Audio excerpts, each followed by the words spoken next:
Welcome to Eklavya Study Point and I am Sachin, and in today's video we are going to discuss the chapter Yoga and Lifestyle, and this is the easy explanation of this chapter। आपको इससे आसान कोई video नहीं मिलने वाली है। आपको सारे टॉपिक्स जो जो आपके सिलेबस में है मैं आपको अच्छे से करवाने वाला हूं। तो चलिए फिर हम वीडियो को स्टार्ट करते हैं। आपको बताना चाहूंगा कि you can follow me on Instagram. If you have any doubt you can freely ask. Okay, कोई भी अगर आपको दिक्कत आती है so feel free to ask. So मेरा यूजर नेम आप सभी के सामने लिखा हुआ है। और अगर आप हमारा टेलीग्राम ग्रुप ज्वाइन करना चाहते हैं तो class 12 ESP new group search मार के आप ज्वाइन हो सकते हैं हमारे टेलीग्राम ग्रुप से। और हमारी वेबसाइट पे आपको नोट्स प्रोवाइड करवा दिए जाते हैं www.eklavyastudypoint.com। आपको बताना चाहूंगा कि हमने अपने चैनल पे क्लास 12 के ह्यूमैनिटीज के लगभग सारे सब्जेक्ट्स पढ़ा दिए हैं। आपको इंग्लिश की प्लेलिस्ट भी मिल जाएगी, ठीक है, कोई आपको दिक्कत नहीं आने वाली है। आगे बढ़ते हैं। तो जैसा कि हम सभी जानते हैं आज का जो हमारा ये चैप्टर है ये पूरा का पूरा योगा के ऊपर है और जो योगासन होते हैं उसके बारे में, ठीक है। सबसे पहले हम ये जानते हैं कि ये जो वर्ड है योगा ये कहां से आया है। The word yoga is derived from Sanskrit word use. Okay, Sanskrit का एक वर्ड है युज, यहां से ये योगा वर्ड आता है।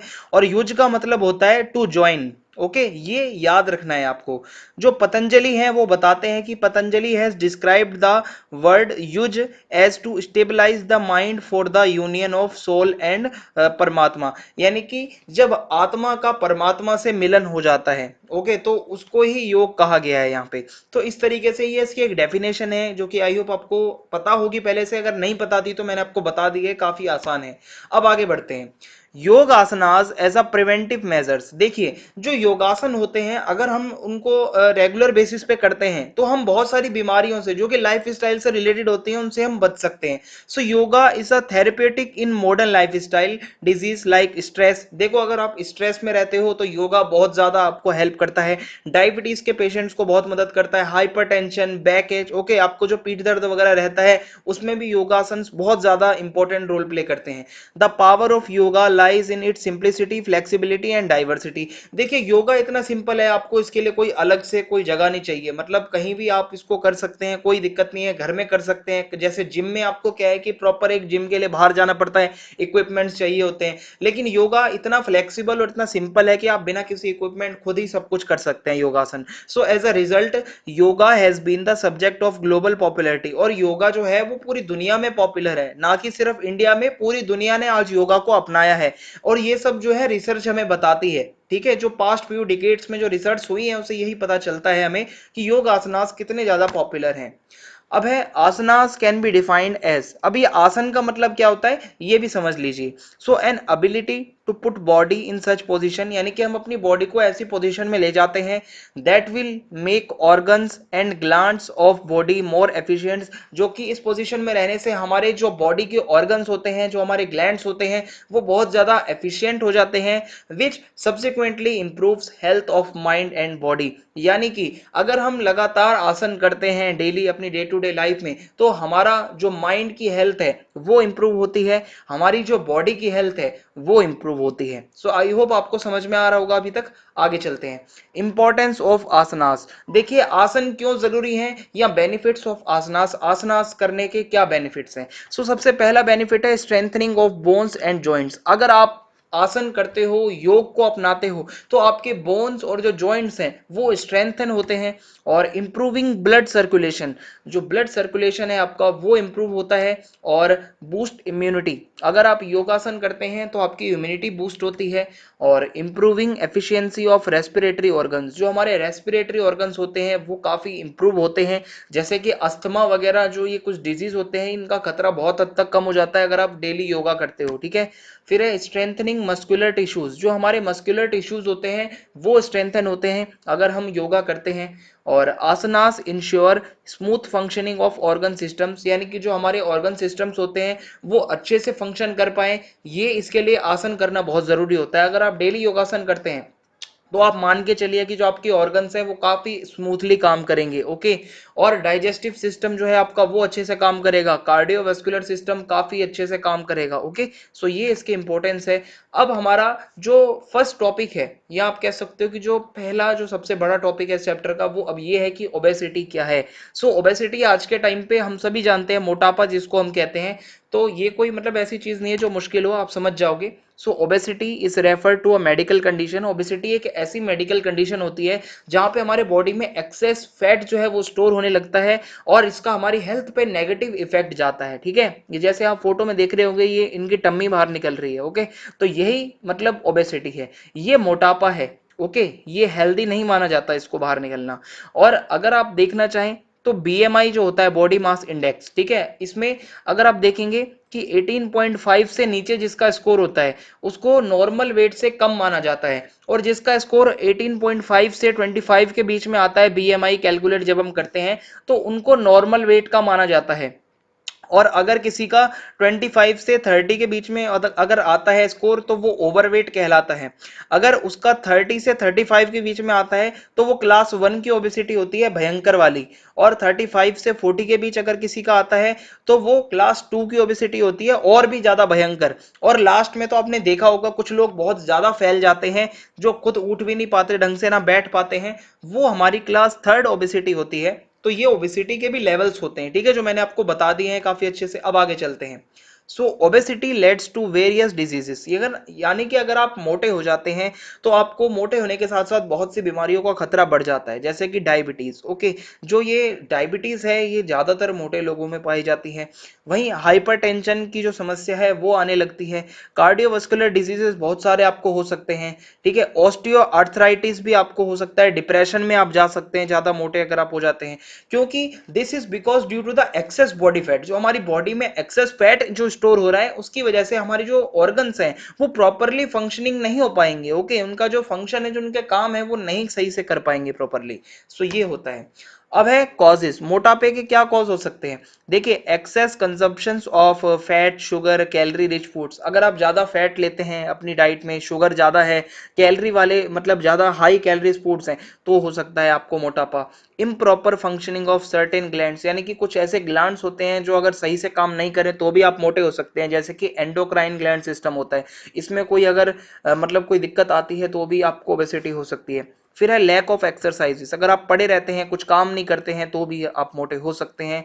और less physical activities, physical activities अगर कम होती हैं तो भी हो सकते हैं मोटे। और सेडेंट्री लाइफस्टाइल, बहुत मतलब मरियल सा लाइफस्टाइल कुछ हो ना, मतलब एकदम आप आलस में भरे पड़े हो, ठीक है, तो ये कॉजेज होते हैं। फिर है आसनास टू प्रिवेंट ओबेसिटी। कुछ ऐसे योगासन होते हैं जिनको करने से आप मोटापा कम कर सकते हो, जिसमें से पहला आसन होता है वज्र आसन, ओके। वज्रासन का फोटो आपके राइट साइड में आपको दिख रहा होगा स्क्रीन पे। सो इसको बैठे हुए पोस्चर, मतलब इसको जब किया जाता है तो इसकी पोजीशन में आप बैठे होते हैं। So it is done in sitting posture. And इसके लिए जो आगे का प्रोसीजर होता है वो ऐसा होता है कि नी डाउन ऑन फ्लोर, ठीक है, आपको इस तरीके से अपने नी डाउन करने होते हैं। सिट ऑन योर हील्स, अपनी हील्स पे आपको बैठना होता है पीछे से। And rest your buttocks on the heels, आपके जो बटक्स हैं पीछे से आपको इन पे रेस्ट करवाना होता है इनको। And thighs on the calf muscles, ठीक है। And toe and knee should touch the floor, जो आपका टो है, ठीक है, और जो आपके नीज हैं वो फ्लोर को टच होने चाहिए। फिर ये है, फिर है keep the hands on the knees, आपके हाथ जो है वो नीज पे आ जाएं। And keep the head straight, आपका सर एकदम सीधा होना चाहिए जैसा कि इस फोटो में दिखाया गया है। कंसंट्रेट ऑन ब्रीथिंग, अब आपको अपने जो आप सांस लेते हो, इनहेल एक्सहेल करते हो, इस पे कंसंट्रेट करना है आपको। सो ये वज्रासन हो जाएगा हमारा। अब इसके कुछ ऐसे कॉन्ट्रा इंडिकेशंस होते हैं, यानी कि कुछ सावधानियां होती हैं। यानी कि अगर किसी को पाइल्स हो तो वो इसको ना करे, ओके, अगर कोई पाइल्स का पेशेंट है। And this asana should not be practised if one is suffering from injured ligaments, अगर किसी के लिंगामेंट्स में इंजरी है वो ना करे। एंकल्स में या नीज में इंजरी है वो ना करे। और अगर कोई हार्निया से सफर कर रहा है या इंटेस्टिनल, अगर इंटेस्टिनल अल्सर्स हैं, किसी को आंतों में छाले हैं, वो इसको ना करे, ठीक है। अगर आप करते भी हैं तो पूरी गाइडेंस में करें, ठीक है। आपके जो सुपरविजन में जो कोई ट्रेंड योगा टीचर है वो हो, जो आपको बताता रहे सारी चीजें कैसे कैसे करनी है, तो ही आप इसको करें। फिर उसके बाद नेक्स्ट है हस्तासन, ओके। हस्तासन जो है वो दो तरीके से होता है, मैं आपको बता दूं। ये दूसरा आसन है जो मोटापे को कम करता है, जिसमें से पहला है हस्तासन का पार्ट जो है वो है पद हस्तासन, दूसरा है ऊर्ध्व हस्तासन, ठीक है। मैं आपको दोनों समझा देता हूं कैसे हैं। सो पद हस्तासन में क्या है, नाम से पता चल रहा है, पद यानी कि पैर, आप इसमें पैरों को टच करते हैं। So stand straight and join the feet together, सीधा खड़े होना है, पैरों को मिला लेना है। Hand to the side of the body and exhale and bend forward until the fingers or palms of the hands touches the floor. आपके हाथ पूरे नीचे टच होने चाहिए, इधर साइड ऑफ द फीट या साइड से भी टच मतलब चल जाएगा। कीप द नीज स्ट्रेट, आपको अपने नीज को सीधा रखना है। Try to touch knees with the forehead, आपका जो फोरहेड है वो नीज को टच होना चाहिए।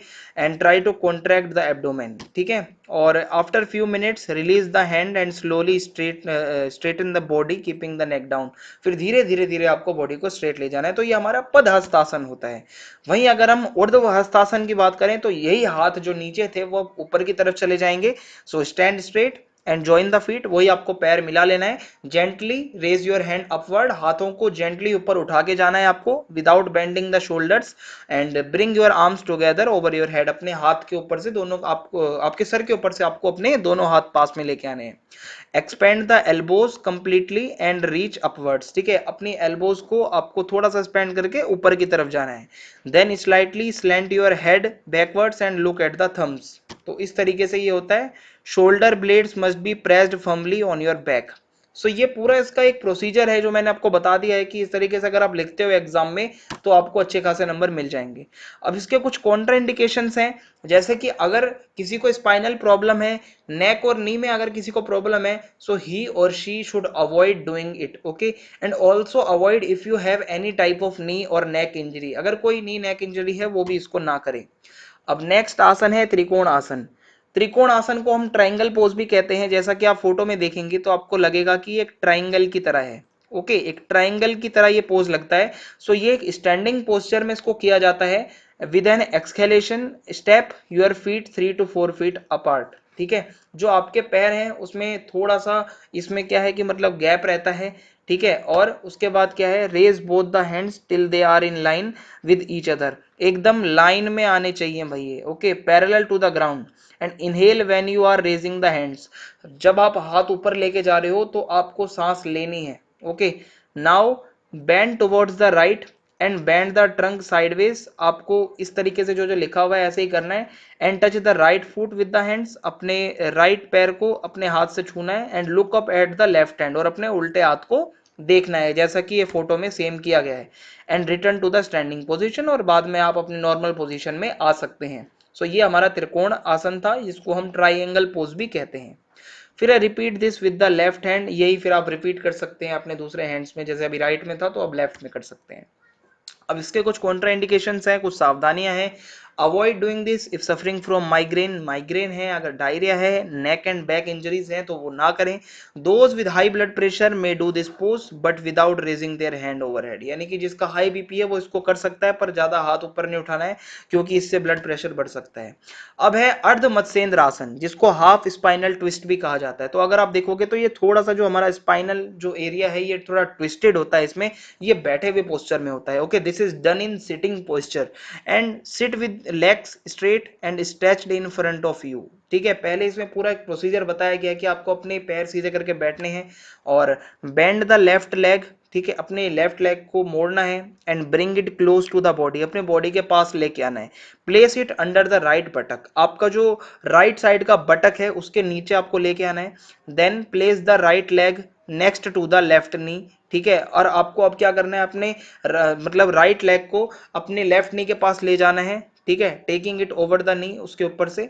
एंड ट्विस्ट योर वेस्ट, अब आपको अपनी कमर को घुमा लेना है, अपने नेक को घुमा लेना है, शोल्डर्स को घुमा लेना है अपने राइट के ऊपर से, ठीक है। जैसा कि आप यहाँ से देख पा रहे हो ये राइट साइड से इन्होंने घुमा रखा है। While doing it keep your spine straight, आपकी स्पाइन थोड़ी सी स्ट्रेट रहनी चाहिए इसको करते समय, ध्यान से करना है। Place the right hand behind and the left hand on the right knee, okay. आपका जो राइट हैंड है वो पीछे रहेगा और इसी तरीके से जो आपका लेफ्ट हैंड है वो राइट नी के ऊपर रहेगा।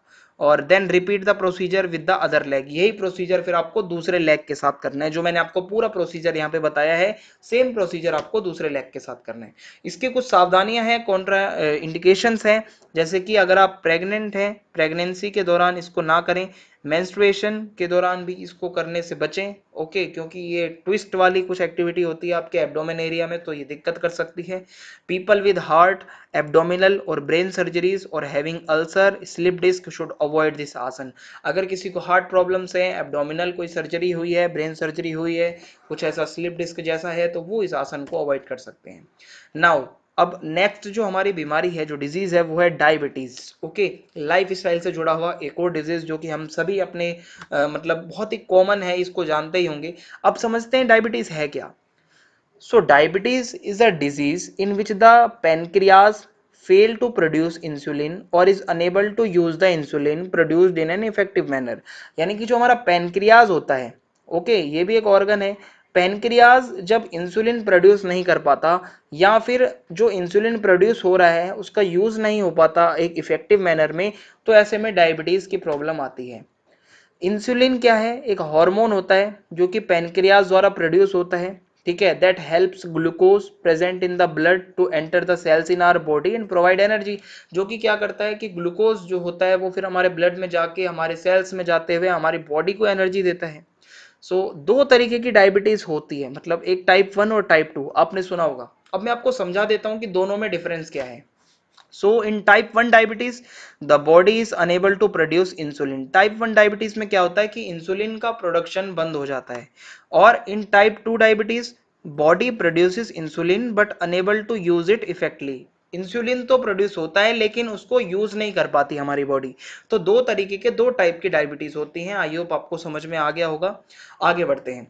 अब डायबिटीज के कॉजेज क्या हो सकते हैं। देखिए, अगर आप ओवरवेट हैं, ठीक है, मोटापा, फिजिकल एक्टिविटीज बहुत कम है, लैक ऑफ फिजिकल एक्टिविटीज, तो हो सकता है। जीन्स एंड फैमिली हिस्ट्री और हेरिडेटरी फैक्टर्स, कुछ अगर आपके फैमिली में किसी को ये हिस्ट्री रही है और डायबिटीज की, तो हो सकता है आपको भी हो जाए। ये ज्यादातर केसेस में देखा जाता है। सिम्टम्स क्या होते हैं डायबिटीज में। इंक्रीज इन थर्स्ट, प्यास बढ़ जाती है, भूख बढ़ जाती है, थकान बढ़ जाती है, फैटिक बढ़ता है, फ्रीक्वेंट यूरिनेशन, बार बार आपको यूरिन पास करने की अर्ज होगी, ब्लड विजन, धुंधला दिखने लगेगा, नंबनेस और tingling in feet and hands, हाथ पैर में सुन्न रहने लगेगा आपका हाथ, ठीक है। फिर इसके लिए अब कुछ आसन होते हैं जो कि बहुत मदद करते हैं, जिसमें से पहला है Bhujang asana, cobra pose. So we should avoid this asana during our pregnancy or if we are in our period cycle, so we should avoid this, and if we have any abdominal surgery so we should also avoid this, ठीक है। सो भुजंग आसन के लिए कुछ Contra indications थे जो मैंने आपको पहले ही बता दिए हैं। अब क्या हो सकता है इसमें, देखो भुजंग आसन का पूरा प्रोसीजर है कि this is done in lying posture. अगर आप देखोगे तो ये लेट के, ये इसका पूरा पोस्चर है जो मैंने आपको दिखा दिया है ऑलरेडी फोटो में। अब सीधा इसका प्रोसीजर बताता हूँ मैं आपको। सो लेटे हुए होता है, lie on the stomach and rest forehead on the floor, ठीक है। पहले तो आपको सीधा एकदम लेट जाना है, अपने सर को फ्लोर पे टिका के। Keep the feet and toes together and touch the ground. फिर उसके बाद place the hands eight shoulder level and palms on floor. और उसके बाद inhale and lift the head. अब उसको क्या करना है, आपको अपने सर को, जैसे कि ये फोटो में दिखाया गया है, ऐसे ऊपर उठा के ले जाना है, ठीक है। जैसे जैसे भी प्रोसीजर चल रहा है वैसे आपको ऊपर ले जाना है। फिर उसके बाद है आपको अपनी चेस्ट, एब्डोमन, थोड़ा थोड़ा धीरे धीरे नेवल वगैरह सब ऊपर की तरफ ले जाना है उठाते हुए। फिर आप pull your torso back and off the floor with support of your hands, ठीक है। तो ये पूरा प्रोसेस था। इसके बेनिफिट्स क्या होते हैं करने से, ब्लड सर्कुलेशन आपका बढ़ता है और इम्प्रूव होता है। और मेंस्ट्रुअल इरेगुलरिटीज जो कुछ फीमेल्स में होती हैं, टाइम से नहीं आता जो पीरियड का, तो उसमें काफ़ी ज़्यादा बेनिफिट देता है ये asana. And strengthens muscles of chest, chest की मसल काफ़ी अच्छी होती है, शोल्डर्स और आर्म्स और एब्डोमेन की मसल्स को काफ़ी ज़्यादा ये स्ट्रेंथन करता है। It is effective in urine disorders, urine disorders जिसको रहते हैं उसको कभी मतलब जरूर करना चाहिए ये। It improves the function of liver, kidney, pancreas, gall bladder and reproductive organs, ठीक है। इन सभी का फंक्शंस को ये मतलब सभी के फंक्शंस को इम्प्रूव करता है। नाउ पश्चिमोत्तानासना, ठीक है। अब ये जो जो आपका पश्चिमोत्तानासन है, इसमें आपको अगर प्रेगनेंसी में इसको अवॉइड करना होता है, ठीक है। ये इसका एक कॉन्ट्रा इंडिकेशन है, सावधानी रखनी होती है। और ये कैसे होता है ये आपको फोटो में दिख रहा होगा, ठीक है। आप इसको अच्छे से देखिए पहले, क्योंकि ये जो फोटोज होती है ना, हमें यही याद करनी होती हैं, लिखा हुआ इतना याद नहीं रहता। आपको मैं हर एक आसन के साथ फोटो इसलिए दिखा रहा हूँ कि इसको दिमाग में बस प्रिंट कर लो। हमारा दिमाग फोटोज को ज्यादा अच्छे से याद रखता है, कि अगर फोटो याद है तो आप बना के भी लिख दोगे कि पहले फ्लोर पे बैठना है, पैर सीधा करना है, फिर हाथ आगे ले जाना है, फोरहेड को नीज तक ले जाना है, यही सब इसका प्रोसेस होगा। तो फोटो याद रखना, okay. So this is done in the sitting posture. And इसके लिए क्या है कि sit on the floor with the legs stretched out, आपको पैर को स्ट्रेच करते हुए बैठना है। Bend forwards and hold the big toes with the middle and index fingers, अपने आपको टोज को वगैरह को आपको पकड़ना है। देन टेक 5 डीप ब्रेथ्स, 5 आपको लंबी लंबी ब्रेथ्स लेनी है, and try to touch the knees with your forehead, आपको अपने नीज को फोरहेड से छूना है, वही जो मैं अभी आपको बता रहा था, ठीक है। इसके बेनिफिट सब क्या होते हैं कि इट स्ट्रेचेस हैमस्ट्रिंग, आपकी हैमस्ट्रिंग को स्ट्रेच करता है, स्पाइन स्ट्रेच होती है, शोल्डर्स और हिप जॉइंट्स स्ट्रेच होते हैं, और जिससे क्या होता है कि आपके अंदर जो है मतलब काफी फ्लेक्सिबिलिटी बढ़ती है। it enhances secretion of insulin from pancreas and improves digestion। Okay, so ये जो इंसुलिन वाली प्रॉब्लम थी जो डायबिटीज में होती है उसके लिए काफी ज्यादा ये हेल्पफुल होता है, आपका डाइजेशन भी सही करता है। It reduces headache, anxiety, insomnia, okay, नींद ना आना, एंजाइटी में रहना, सरदर्द होना, इसमें ये काफी ज्यादा बेनिफिट देता है। और it reduces abdominal fat, fat भी कम करता है, इंक्रीजेस मेटाबॉलिज्म, मेटाबॉलिज्म भी बढ़ाता है। फिर है पवन मुक्त आसन। पवन मुक्त आसन, भाई गैस रिलीज पोज कहा जाता है इसको। अब आप ये अंकल जी को देख सकते हैं, भाई जैसा पोज बना रखा है इन्होंने तो गैस ही रिलीज होगी, ठीक है, आपको समझ तो आ ही रहा होगा। लेकिन कुछ लोगों को ये अवॉइड करना चाहिए, जिनका हाई बीपी रहता है वो इसको ना करें, हार्ट के जो पेशेंट्स हैं वो इसको ना करें, ओके। और जो प्रेग्नेंट वीमेन है वो भी इसको थोड़ा बहुत अवॉइड करें। फिर है कि इसका प्रोसीजर कैसा है। So this is done in lying position, भाई वही लेट जाना है। Lie flat on the back, पीठ के बल लेट जाओ। कीप द लेग्स स्ट्रेट, पैर सीधे रखने हैं आपको। इनहेल स्लोली स्लोली स्लोली सांस लो, and lift the legs and bend the knees, पैर उठाओ, नीज को बेंड कर लो। Bring upwards to the chest, chest तक लेके आने हैं आपको, जब तक आपकी थाई जो है वो पूरे एकदम स्टमक तक ना आ जाए। हग द नीज, अब आपको नीज को हक करना है, ओके, देख रहे हो आप यहाँ पे ये अंकल जी ने कैसे नीज को हक कर रखा है, ऐसे ही आपको हक करना है। फिर उसके बाद क्या है कि लॉक द फिंगर्स, फिंगर को लॉक कर लेना है। Place the nose tip between the knees, अपनी जो नोज की टिप है वो आपको नीज तक ले जानी है, देख रहे हो इसके बीच में इनकी नोज आ रही है। पूरा एकदम बढ़िया प्रोसेस लिखा हुआ है यहाँ पे। फिर उसके बाद क्या है, exhale slowly and come back to the original position, फिर धीरे धीरे सांस छोड़नी है और ओरिजिनल पोजीशन में आ जाना है। अब बेनिफिट्स क्या है, एसिडिटी इससे ठीक होती है, इंडाइजेशन और कॉन्स्टिपेशन में बहुत मददगार होता है, और मसल्स जो है आपकी बैक एंड एब्डोमेन की उसको स्ट्रेंथन करता है। It helps in relieving stress, stress भी दूर होता है। It cures digestive problems and lowers the risk of heart diseases, ठीक है। तो ये इसके कुछ बेनिफिट्स थे जो कि आपको समझ में आए होंगे। अब नेक्स्ट बीमारी है अस्थमा, ठीक है। अस्थमा में अब क्या होता है देखते हैं। So asthma is a disease of the respiratory system, जो हमारा रेस्पिरेटरी सिस्टम है ये उसकी एक बीमारी होती है।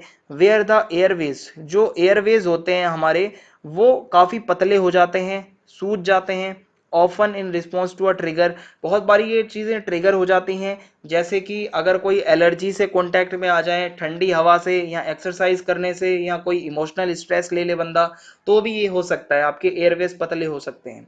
सो दिस नैरोइंग, जब ये एयरवेज हमारे पतले हो जाते हैं तो इससे क्या होता है कि जो शॉर्टनेस ऑफ ब्रेथ का सिम्टम आता है, सांस ढंग से नहीं आती, ओके, वीजिंग होती है, सांस लेते हुए सीटी की आवाज आती है, ओके, चेस्ट टाइटनेस, चेस्ट में टाइटनेस आ जाती है, कफिंग, तो ये कुछ सिम्टम्स आ जाते हैं। अब इसके कॉजेज क्या हो सकते हैं, एलर्जी है अगर आपको कोई एयरबोर्न सब्सटेंसेस से, जैसे कि डस्ट माइट्स, मोल्ड, स्पोर्स, कोई भी अगर ऐसा सब्सटेंस है जिससे आपको एलर्जी है तो आपको ये दिक्कत आ सकती है। और air pollutants and irritants like smoke, ठीक है, suspended in the air, smoke वगैरह से भी बहुत लोगों को हो जाता है। रेस्पिरेटरी इन्फेक्शंस हैं, अगर कॉमन कोल्ड वगैरह है तो भी ये दिक्कत आ सकती है। अब इसके लिए आसन जो है वो है एक तो सुखासन। सुखासन क्या है भाई, शांति से बैठ जाना है आपको इस तरीके से, और इसको सिटिंग पोजीशन में आप बैठ के आराम से कर सकते हैं। सिट क्रॉस लेग्ड, आपको क्रॉस लेग करके बैठना है कोई फ्लैट सरफेस पे। Bend your knees and cross your right shin in front of your left shin, okay, और move the knees closer until your feet is directly underneath them. और बहुत मतलब एक क्रॉस लेग जो नॉर्मल सी position होती है उसी के बारे में आपको बताना है। Place both the palms on your नीज, अपने दोनों नीज पे आपकी हथेलियां आनी चाहिए। क्लोज योर आइज, आंखें बंद, सांसों पे फोकस करो, ओके। एक्सेलेल, जो आप एक्सेल कर रहे हो, जो इनहेल कर रहे हो, उस पे फोकस करना है अब आपको। Continue breathing in the same way for 5 minutes, यही आपको 5 मिनट तक करते रहना है। नाउ द नेक्स्ट आसन इज चक्रासन। चक्रासन में क्या है कि इसको आपको एक प्रेगनेंसी में नहीं करना, अगर आपको स्पाइन पेन है तो नहीं करना, हर्निया है तो नहीं करना, हाई बीपी है तो मत करना, क्योंकि ये थोड़ा सा भाई कॉम्प्लिकेटेड सा हो जाता है आसन। तो इसमें है, ये एक लाइंग पोस्चर में स्टार्ट होता है, ठीक है, लेटने से। Lie down properly and look upward, नीचे लेट के ऊपर देखना है। Bring the feet closer to the hips, hips के पास पैर लाने हैं। बेंड नीज अपवर्ड, नीज को बेंड करके ऊपर उठाना है। Keep a distance of about 1 foot between the feet, पैरों के बीच में 1 फीट का डिफरेंस, एक आपका डिस्टेंस होना चाहिए। और bring your palms under your shoulder, ठीक है। और gradually lift up the body, धीरे धीरे आपको बॉडी को ऊपर ले जाना है हवा में बैलेंस करते हुए आपको। फिर आपको अपना हेड रोटेट करना है बैकवर्ड की तरफ, ठीक है। एंड विद हैंड्स स्लोली, हाथों के साथ धीरे धीरे। Reach the final position by stretching the whole body, last में आपको देखो इस तरीके से पूरी बॉडी को स्ट्रेच कर लेना है ऊपर उठाते हुए, ठीक है। और उसके बाद क्या होगा, to go back to original position, धीरे धीरे आपको ओरिजिनल पोजीशन में आना है, एकदम से झटके से नहीं आना, ठीक है। फिर उसके बाद नेक्स्ट आसन है गोमुख आसन। गोमुख आसन क्या है कि शोल्डर इंजरी है अगर किसी को, या नी की कोई इंजरी है वो उसको ना करे, बैक पेन वाले ना करें, प्रेग्नेंट कोई विमेन है उसको वो ना करे। तो इसमें ये सिटिंग पोजीशन में होता है गोमुख आसन। और इसमें क्या है कि सीधा बैठना है, sit straight and stretch both legs together in front, ठीक है। उसके बाद fold right leg, right leg को फोल्ड करो at the knee and place it on the grounded by the side of left buttock. काफी सिंपल है। Bringing the left leg from above the right leg, place it on the ground by the side of the right buttock, ठीक है। फिर ये दोनों तरीके से ऐसे आपके जो है ये आ जाने चाहिए। Fold your left arm, left arm को फोल्ड करिए and place it behind your back, अपने बैक के पीछे ले जाइए।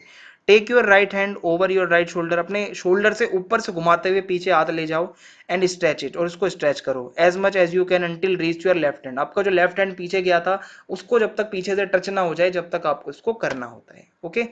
फिर है पर्वतासन। पर्वतासन यानी कि माउंटेन पोज, इसको अगर आप देखोगे फोटो में तो आपको पता चलेगा कि एक माउंटेन जैसा ये पोज बनाता है।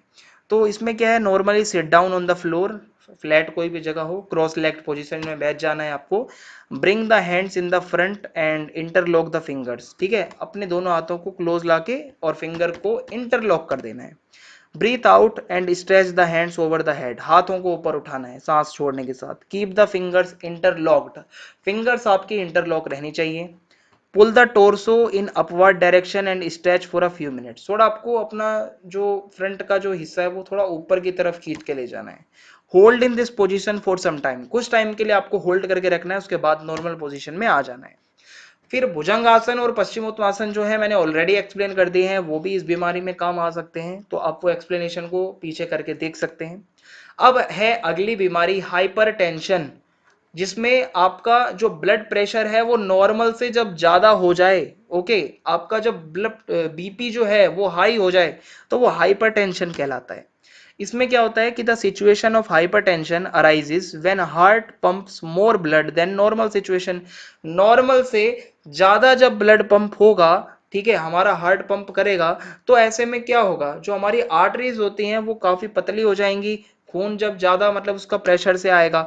सो earlier it was considered as a middle age problem, पहले माना जाता था कि जो मिडल एज के लोग होते हैं 40 साल के 50 साल के, उनको ज्यादा ये दिक्कत आती है। बट नाउ अ डेज जैसा कि हमारा लाइफ स्टाइल हो चुका है, youngsters are also suffering from the problem, okay, due to their faulty life style, और we can say okay. So hypertension is a primary risk factor. ये मतलब जो कार्डियोवास्कुलर डिजीज होते हैं उसमें सबसे मेन जो रीजन होता है वो जो हाई बीपी और बीपी की बीमारियां, स्ट्रोक आना, हार्ट अटैक आना, हार्ट का फेलियर हो जाना, ये सब ये हाई बीपी से हो सकता है, तो आपको बचना होता है इससे। सो आसन की बात करें तो वज्रासन आपको मैंने पढ़ा दिया है, पवन मुक्त आसन आपको बता दिया है, वही सेम प्रोसीजर आपको लिखना है। भुजंग आसन मैंने आपको बता दिया है, ठीक है, देखिए कोबरा पोज बता दिया था मैंने आपको, और ताड़ासन अभी आगे बताऊंगा आपको मैं। वज्रासन आपको बता दिया है, पवन मुक्त आसन बता दिया है, शवासन आगे बताऊंगा, ठीक है। चक्रासन तो आपको पता ही था, उसको थोड़ा सा काट के बस ये अर्ध चक्रासन वाला पोज आ जाएगा भाई, तो उसको आप लिख ही सकते हैं। तो अब मैं आगे बढ़ता हूँ, जो जो मैंने एक्सप्लेनेशन नहीं दी है आसनास की वो मैं बता देता हूँ इस बीमारी के लिए, बाकी जो मैंने ऑलरेडी बता दिया है उसको आप बैक करके सुन सकते हैं क्योंकि सेम प्रोसीजर रहेगा।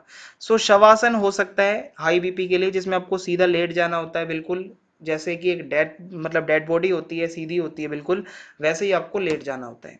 सो this is done in lying position, सीधा लेट जाना है, lie flat on the back, पीठ के बल लेट जाइए स्लीपिंग पोज की तरह।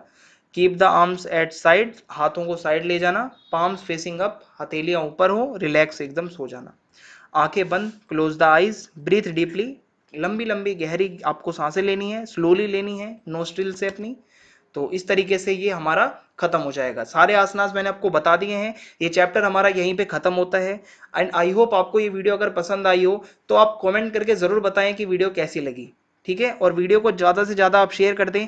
जय हिंद, जय भारत, बहुत बहुत धन्यवाद आप सभी का।